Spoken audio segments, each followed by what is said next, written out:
most salespeople are in a constant state of a fear of rejection, whether we admit it or not. Many of us are worried we're going to do something that's going to piss off that prospect or make them angry, right? And as a result, we're afraid of that eventual rejection. The reality is there's very little to actually be afraid of. We have to remember they cannot hurt us. They cannot do anything to us physically. That fear is in our head.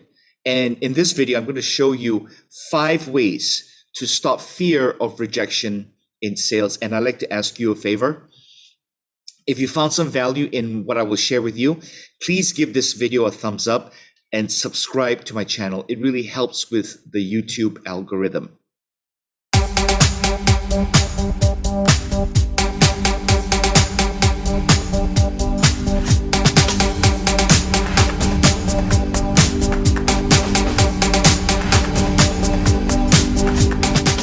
Five ways to stop fear of rejection in sales. Number 1, nobody can hurt you physically. Remember, they cannot actually touch us. They cannot hit us. They cannot punch us. They cannot attack us. So the fear of rejection we feel has nothing to do with any physical harm.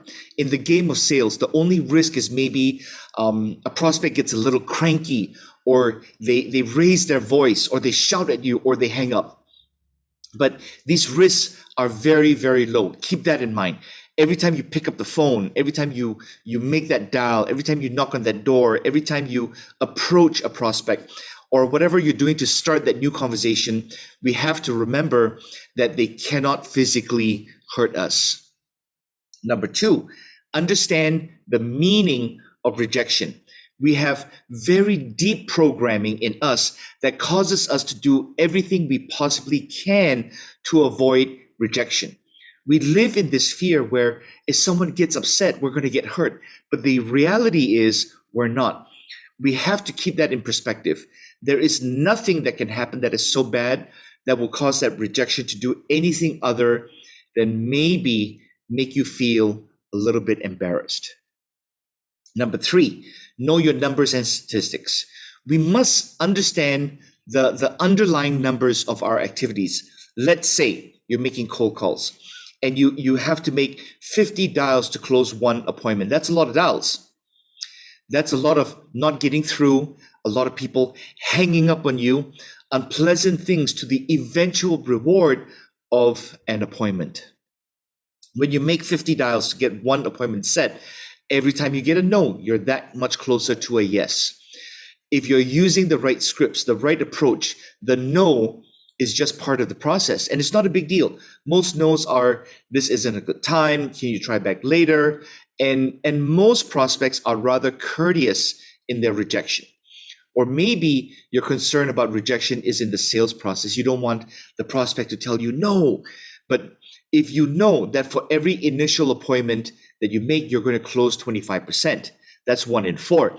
So every time you get a no, you're closer to a yes. No is an okay outcome because I understand the numbers, so I'm not afraid of rejection. Number 4, your why. The reason why you're doing this is so important. You're in sales. You're in the sales profession, and sales can be tough.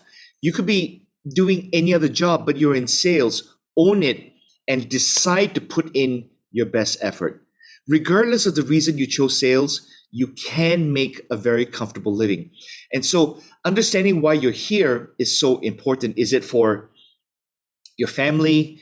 Is it for career development, to be recognized as a success? What drives you to pick up that phone, to approach that prospect, to follow up constantly and consistently?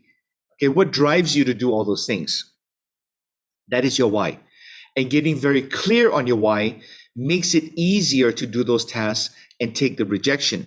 There's going to be calls or selling situations where things can get really frustrating and they don't go the way that you want. But understanding why you're doing it makes it so much easier, because you know what? Some will, some won't. So what? Next. Number 5, celebrate the big wins and the little wins. Whenever you have a win, big or small, celebrate it. It could be something as small as a mini reward when you've made 50 dials, a bigger reward when you set an appointment, and when you close a sale, make it a bigger celebration.